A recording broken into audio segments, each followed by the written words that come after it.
Bonjour à toutes et à tous et bienvenue sur une nouvelle vidéo d'Armada Gun Show. Aujourd'hui, on va parler du Smith & Wesson Model 1.5. Je sais pas comment on l'appelle en français, le 1.5, le 1.5, donc on verra. Pour commencer, il faut savoir que c'est le deuxième revolver en calibre 32 Smith & Wesson Rimfire, donc à percussion annulaire, de Smith & Wesson. Pour faire simple, il a été inventé pour combiner la petite taille et le côté compact du modèle 1, qui était en calibre 22, avec du plus gros calibre, celui du modèle 2, en 32 RF, de manière à ce qu'il soit portable. Donc là, il parle à la ceinture. Il a été introduit en 1861 jusqu'à 1865, ce qui est la sortie officielle. Officieusement, la première création de Smith & Wesson en collaboration, ce serait le pistolet volcanique, mais ça, c'est une autre histoire. Officiellement, le premier revolver de Smith & Wesson, c'est le modèle 1. Donc il faut en parler. Il avait été développé en 1857, et c'était le premier revolver à cartouche métallique de Smith & Wesson, qui tirait du 22 short. C'est à ce moment que les trois premiers modèles naissent, en pas moins de cette variante, mais il faut dire que la munition était vraiment anémique, d'où l'invention du modèle numéro 2. Et le modèle numéro 2 est en calibre 32 Smith & Wesson long, à percussion annulaire.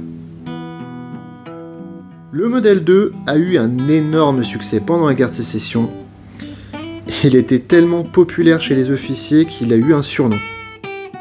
Et ce surnom, c'est Smith & Wesson Old Army. Et c'est une appellation qui n'est pas officielle. Pourquoi l'appellation n'est pas officielle? Parce qu'il n'est jamais rentré de manière réglementaire dans l'armée.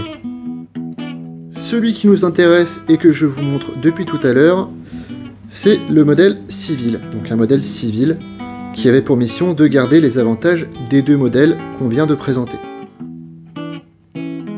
Comme je l'ai dit tout à l'heure, il est sorti en 1865. Il dispose d'une capacité de 5 coups dans le barillet. Et sa fabrication se décline en deux variantes. La première variante, c'est la mienne, celle que je présente ici. On voit bien un canon octogonal, une crosse à base carrée, qui a été fabriquée de 1865 à 1868. Elle a été fabriquée à 26 300 exemplaires exactement. Comme on le voit sur les plans, l'arrêtoir de barillet est en dessous de la carcasse, contrairement aux deux premiers modèles, où là il était en dessus de la carcasse. Comme on le voit bien sur les images, les encoches sont situées entre les 5 chambres du barillet.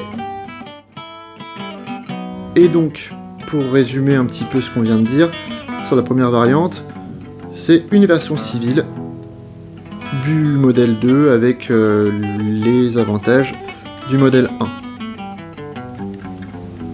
1. Et la cartouche du modèle 2, puisque là on est sur du 32 Smith & Wesson Rimfire. Vous voyez que l'extracteur est une baguette qui est située en bas du canon. Donc pour décharger, il fallait démonter son barillet. Au final, le design est plutôt simple, élégant. C'est robuste, on a une détente mexicaine comme vous le voyez, c'est très simple et c'est très solide. La mécanique du mien est toujours impeccable. Comme je vous l'ai dit précédemment, il y a eu plusieurs variantes. Donc la seconde variante, on va le voir un peu après, puisque j'ai une copie de cette seconde variante, même si elle n'est pas exacte, avait un canon plus long, un barillet cannelé, et une crosse en bec de corbin. Les organes de visée, comme vous le voyez, sont très sommaires, puisque là on est sur un revolver de poche pour les civils. Vous voyez ici le fonctionnement en simple action et le percuteur. Alors le mien a une particularité, comme je vous l'ai montré, c'est qu'il est monomatricule. Et des revolvers dans cet état-là, on n'en trouve pas beaucoup. Juste pour l'anecdote, j'ai un abonné qui vit aux États-Unis qui est armurier et qui me dit que là-bas c'est très difficile d'en trouver, en tout cas de la première variante, dans cet état-là. Et donc même pour eux c'est rare. On va donc parler brièvement de mon exemplaire avant de parler de la seconde variante. Le mien d'exemplaire, comme vous le voyez, il a été visiblement rebronzé à chaud. Je pense pas que ce soit un bronzage d'origine, même s'il est bien profond et bien beau. Le vernis sur les plaquettes est partiellement parti, mais je vais le laisser comme ça parce que là ça ferait vraiment perdre de la valeur, et c'est pour ça que j'utilise des gants pour le manipuler.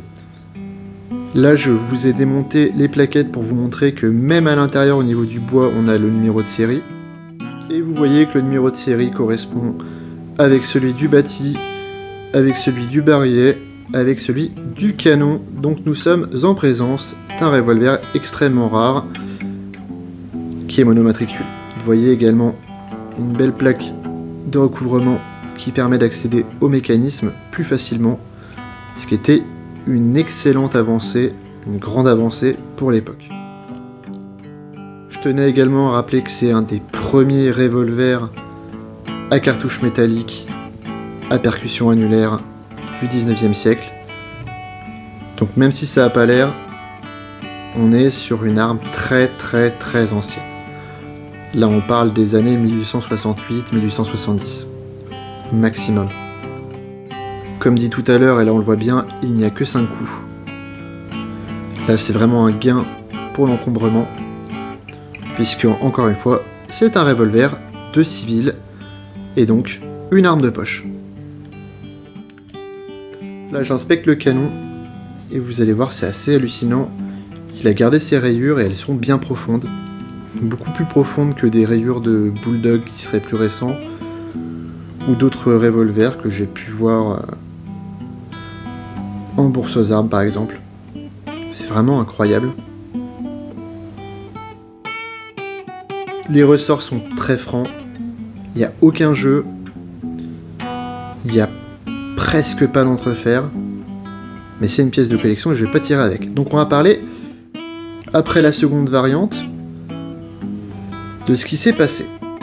Alors comme vous avez pu le voir, il y a eu beaucoup de tentatives chez les Européens de reproduire les mêmes armes, mais c'est pas le sujet.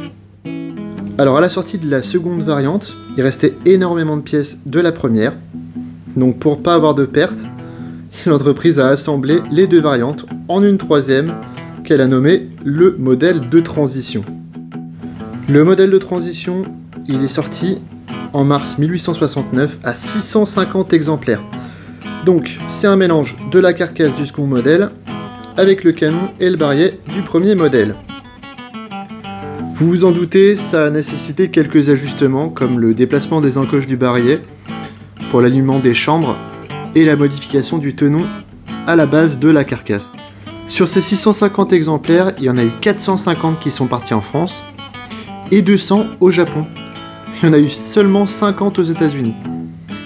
Donc, au niveau de la cote en France, elle est un peu moins grande en France, mais elle reste énorme, surtout aux États-Unis.